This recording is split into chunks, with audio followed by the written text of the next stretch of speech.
Hey everyone, hope you're well.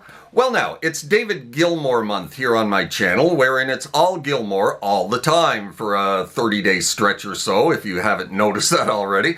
Loads of covers, tutorials, tone analysis videos, top 10s, a bit of chit-chat and commentary here and there. And today we're doing the chit-chat and commentary bit, as that has been fairly lacking over the past 2 weeks or so.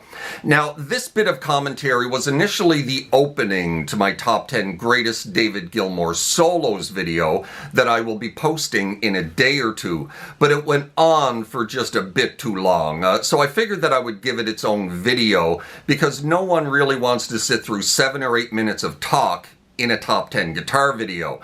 Plus, it padded out the top 10 video to a rather ridiculous length of over an hour long, so I decided to separate the two. Now, there's no single other guitarist that I personally have covered more or done more solo tutorials for over the past 3 years than Mr. David Gilmour.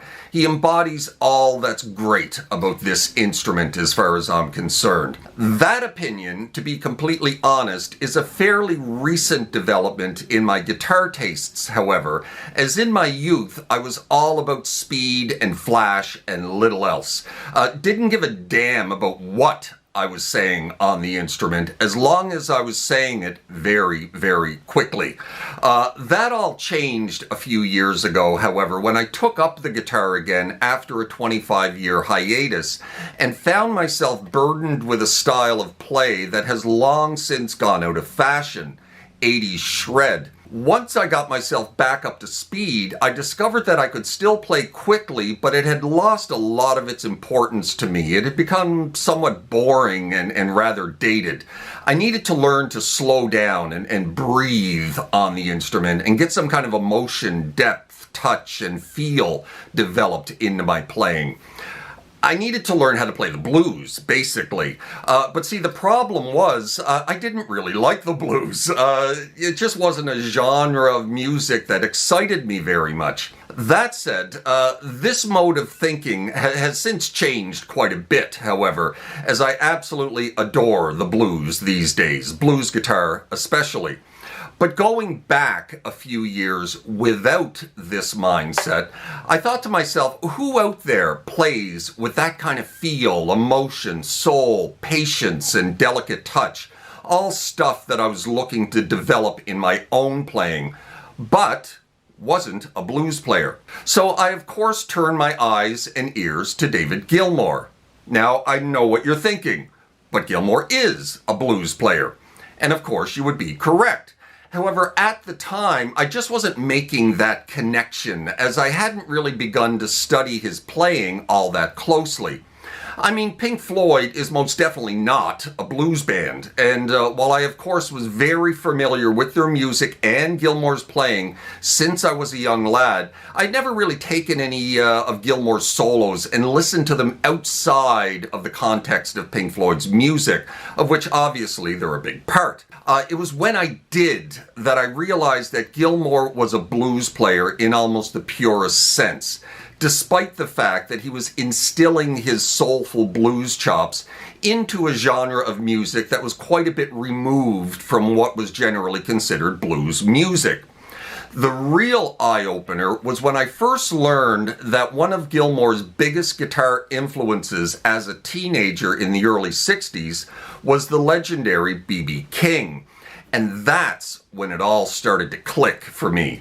When I first learned the solos to Money and the 3 opening solos to Shine On You Crazy Diamond a few years ago, and really sat down, analyzed, and studied them, and listened to them side by side with some classic B.B. King solos, did it really smack me in the face. I could hear B.B. King everywhere in Gilmour's playing, lick after lick, bend after bend, the tasteful vibrato, the dynamics, the space between notes, so on and so forth.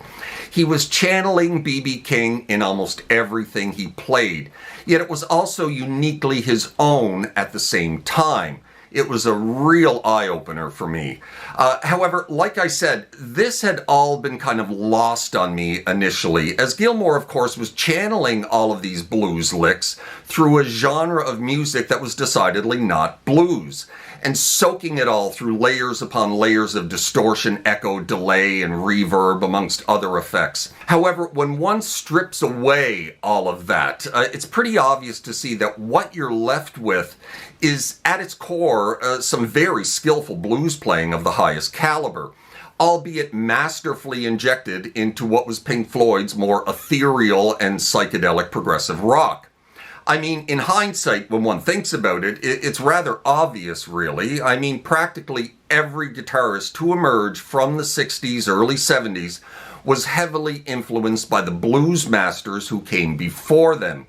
Because, in all honesty, that's all there was to learn from. Jimmy Page, Jeff Beck, Clapton, Duane Allman, Jimi Hendrix, and of course, Gilmour, all cut their teeth on the blues because, as I just stated, as far as electric guitar went in 62, 63, 64, when all these guys were teenagers, that's all there was, the blues. Now, the real trick for these guys was to take it, learn it, copy it, mold it, bend it, and sometimes break it to make it their own. Give the blues your own voice, move the whole thing forward, do something new with it. And that's exactly what David Gilmour did. He gave it his voice by drenching much of his tasteful blues playing in distortion, delay, echo, and reverb.